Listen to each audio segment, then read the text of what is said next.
I was in high school and stayed with my mom in a small apartment on the 3rd floor. The apartment had only one bedroom, so my mom used it and I slept in the living room. There wasn't much space, but we made it work.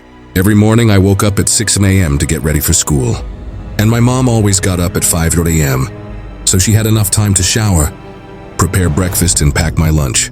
After breakfast, she dropped me off at school before heading to her job. But that morning I woke up and noticed all the lights in the apartment were on. Every single one. I reached for my phone, but it wasn't there. I walked to the bathroom and saw that all the drawers and cabinet doors in the apartment were wide open. It made no sense and I felt really confused.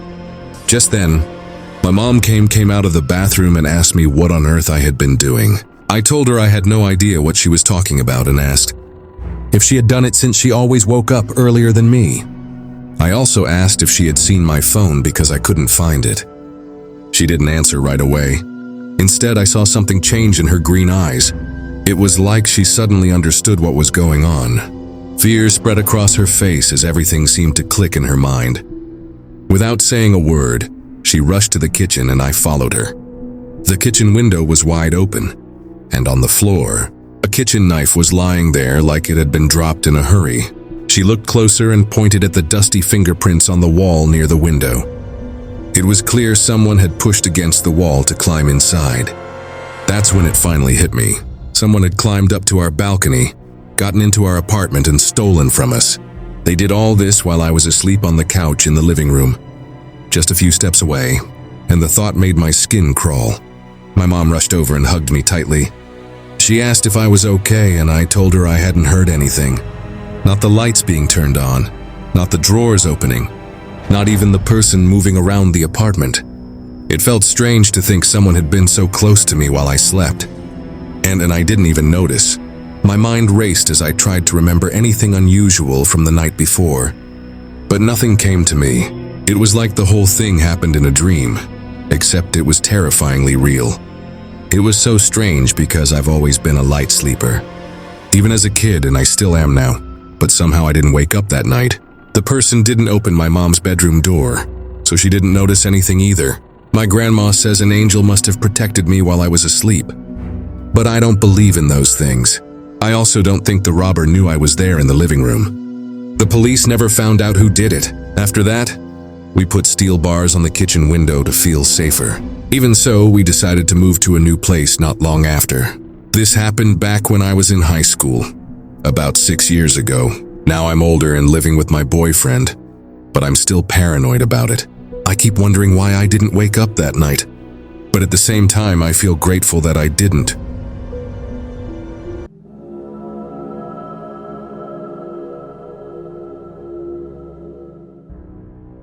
My brother says he sees ghosts in our apartment, and it's starting to scare me.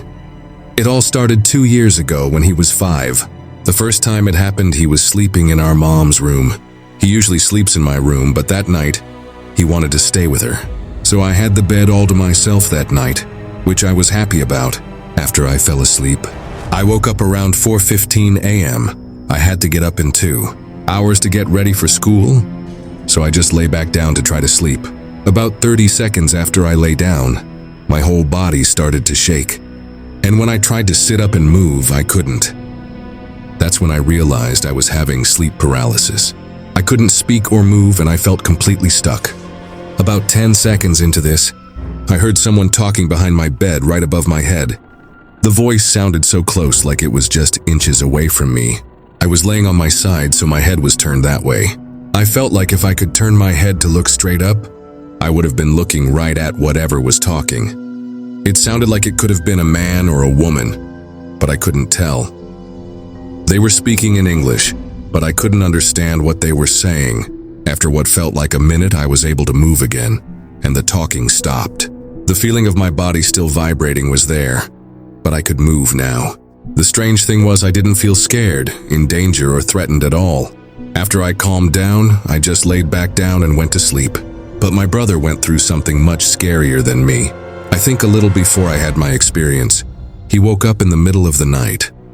He turned toward our mom's side of the bed and saw something. He told me he saw a long woman, like someone really tall, walking toward our mom's side of the bed.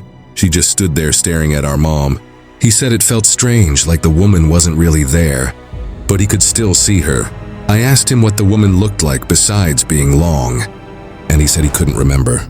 He quickly hid under the covers before he could get a good look at her. But he did say she had really long hair, though he couldn't remember the color. Then, a few weeks later, my brother had another strange experience. He was playing alone in the living room, while my mom and I were busy doing our own things. Then suddenly, my brother came to us and said that Dad came up behind him and hugged him. Now, my mom and Dad were having a big fight and weren't talking at that time. So my mom had taken his apartment key away. This means there was no way he could have come in without us noticing, especially since he wasn't supposed to be around. There were a few other strange things that happened, but they aren't really important to go into detail about. Like we'd feel someone walking behind us, even though no one was there, or things would go missing and then show up in the most obvious places, like right in front of us. But when our grandma came over with some sage, the strange activity stopped and everything went back to normal.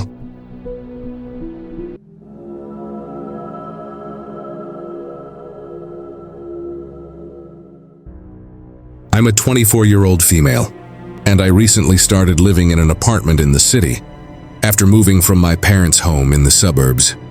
At home, I always used the garage keypad to get inside, so I never got used to locking the front door, and I didn't think much about it until one summer night when a stranger walked into my apartment. Now we need to explain a bit how the entrance to my apartment works because it's important.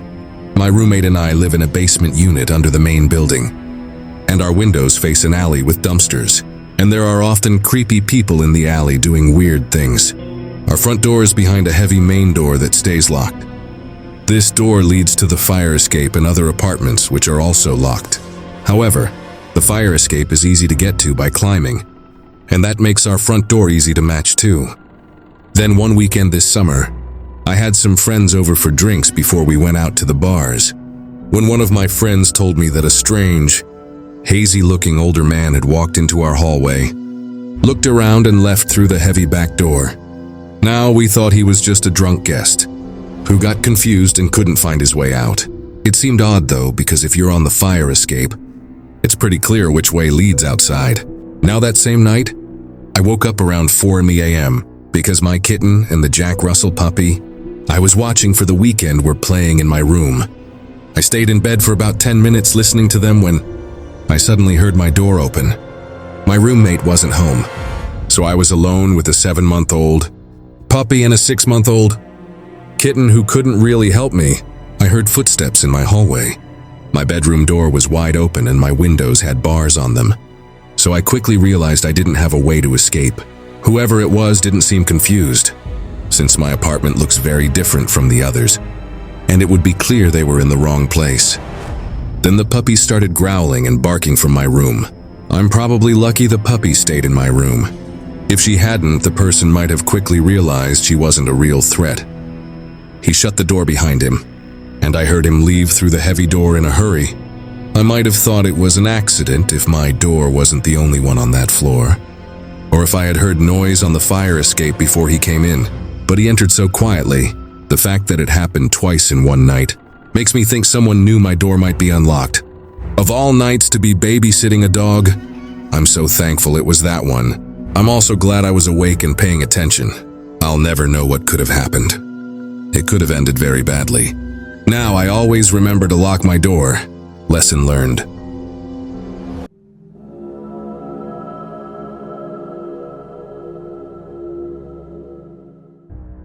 I'm a person of science, so I've never believed in anything paranormal, but currently I'm having some experiences I just can't explain.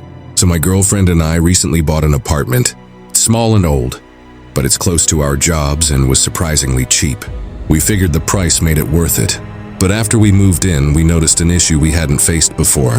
Like our cat began behaving really strangely, and we kept finding things tipped over in the living room, like books, picture frames, and even small decorations. And at night, we often heard thuds and bangs that made us both uneasy. Now our cat, who was usually calm and well-behaved, had never acted like this before.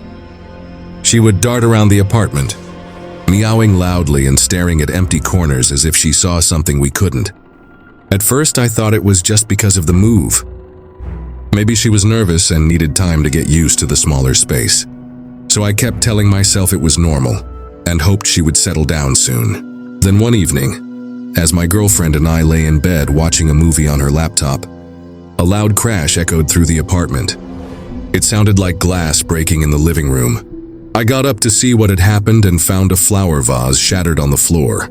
The pieces were scattered everywhere, and water was dripping onto the carpet. I sighed and said, "Looks like Cupcake got a bit too wild." But when I turned to my girlfriend, she was standing at the doorway, holding Cupcake in her arms. She shook her head and said, "No, she didn't. Cupcake has been in the bedroom with us the whole time. Maybe there's a mouse hiding somewhere. Or maybe the wind is blowing in through a crack. Or the building isn't completely even, making things fall." Even when we found a chair tipped over, I tried to tell myself it was nothing. But sure, it's hard to believe a cat or mouse could do that. But who knows? Then last weekend, something even stranger happened. My girlfriend took Cupcake and went to her parents' place for a few days. So I was alone in the apartment, but the place felt unusually quiet without them. I was making breakfast in the kitchen, just getting the pan ready, when I suddenly heard a loud bang from the fridge. It sounded like someone had hit it really hard, almost like a punch. I froze for a second, wondering if something had fallen inside. I went over and opened the fridge door, but nothing had moved. I thought maybe the fridge was malfunctioning, but I couldn't find any explanation that made sense, and the noise was too loud and clear to just ignore. Later the same day, one of the weirdest things happened. We always keep a candle on the living room table, but when I got home from work, it wasn't there. Instead, I found it broken in two across the room. Looked like someone had slapped it all the way over there. I know for sure it was on the table when I left that morning, and no one had been in the apartment all day. I know these things might not seem like a big deal on their own, but together it's starting to creep me out.